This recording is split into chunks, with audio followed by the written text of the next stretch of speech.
BMS academy में आपका स्वागत है।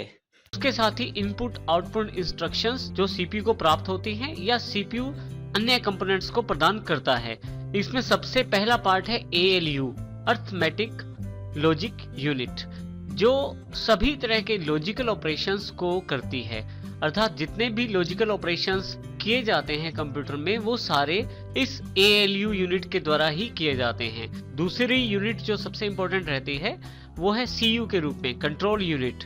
कंट्रोल यूनिट मेमोरी से इंस्ट्रक्शंस या निर्देशों को प्राप्त करती रहती है और उन्हें डिकोडिंग का काम कंट्रोल यूनिट को ही करना होता है। इस प्रक्रिया के लिए जब भी उसे ALU की जरूरत पड़ती है ALU को भी वो कॉल कर सकती है। इसी तरह से तीसरी जो CPU के इनसाइड एक यूनिट अवेलेबल रहती है वो है मेमोरी, जिसका मुख्य कार्य इनपुट और आउटपुट निर्देशों को स्टोर करना होता है जो एक CPU के द्वारा दिए जाते हैं। अर्थात जो भी इनपुट प्राप्त की जाती है या जो भी आउटपुट CPU देना चाहता है वो सारी उस मेमोरी सेगमेंट में स्टोर की जाती है जो CPU निर्देशित करता है। इस प्रकार से CPU इन सभी कंपोनेंट से मिलकर बना होता है। हमारे पास यहाँ कुछ CPUs के उदाहरण अवेलेबल हैं जिनकी जानकारी हम लेते हैं, जिसमें सबसे पहले है P3, जिनके मुख्य प्रोसेसर्स 500 मेगाहर्ट्ज से लेके 1000 मेगाहर्ट्ज के बीच में अवेलेबल हैं। मेगाहर्ट्ज एक क्लॉक यूनिट है। मेगाहर्ट्ज हमारे प्रोसेसर की स्पीड को इंडिकेट करता है, परंतु ये जरूरी नहीं कि जितने आपके मेगाहर्ट्ज ज्यादा हो उतना ही आपका प्रोसेसर भी फास्ट हो, क्योंकि प्रोसेसर में और भी काफी सारे एलिमेंट रहते हैं जैसे कि कोर आर्किटेक्चर और साथ ही मल्टी थ्रेडिंग सिस्टम। परंतु फिर भी कुछ हद तक आप यदि मेगाहर्ट्ज को देखते हैं तो आप चेक कर सकते हैं कि आपके प्रोसेसर की प्रोसेसिंग स्पीड क्या है। इसी तरह से हमारे पास पेंटियम P4 जो है वो 1 गीगाहर्ट्ज से लेके 3 गीगाहर्ट्ज तक अवेलेबल हैं, 1 गीगाहर्ट्ज से लेके 3 गीगाहर्ट्ज तक अवेलेबल हैं। इसमें यह ध्यान रखना जरूरी है कि जब मेगाहर्ट्ज 1000 हो जाते हैं तो हम उन्हें 1 गीगाहर्ट्ज कह सकते हैं। इस तरह से 3 गीगाहर्ट्ज का मतलब 3000 मेगाहर्ट्ज है।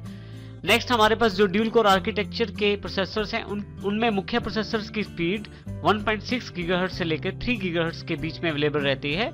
Intel Pentium dual core architecture जो है वो डिफरेंट रहता है पेंटियम 4 से।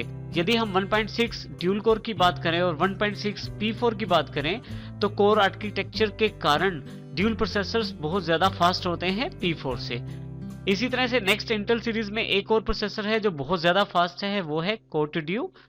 तो कोर ड्यू प्रोसेसर की जो स्पीड रहती है वो भी 1.6 गीगाहर्ट्ज से लेकर 3 गीगाहर्ट्ज है। वही बात बताना जरूरी है कि जरूरी नहीं कि आपकी गीगाहर्ट्ज स्पीड ज्यादा हो तो आपके प्रोसेसर की प्रोसेसिंग भी फास्ट हो। जैसे कि एग्जांपल के तौर पे कोर ड्यू जो 1.6 गीगाहर्ट्ज के प्रोसेसर्स हैं उनकी स्पीड अपने कोर आर्किटेक्चर के कारण ड्यूल कोर और P4 जो 1.6 गीगाहर्ट्ज के प्रोसेसर हैं उनसे ज्यादा रहती है। इंटेल की जो नई सीरीज है i3, i5 और i7 के कुछ एग्जांपल्स यहाँ पे हैं, जिसमें i3 2.93 गीगाहर्ट्ज के प्रोसेसर का एग्जांपल है। इसी तरह से i5 2.8 गीगाहर्ट्ज और i7 जो है वो 2.66 गीगाहर्ट्ज का एग्जांपल अवेलेबल है।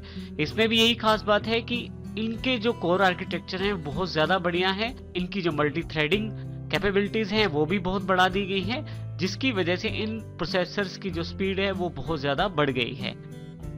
जैसे हमने पहले बताया था आपको कि हमारे पास इंटेल और AMD दो मुख्य कंपनियां हैं जो प्रोसेसर्स में डील अप करती हैं। इनमें AMD सीरीज के प्रोसेसर्स भी बहुत इंपॉर्टेंट हैं जिनकी अपनी क्षमताएं हैं।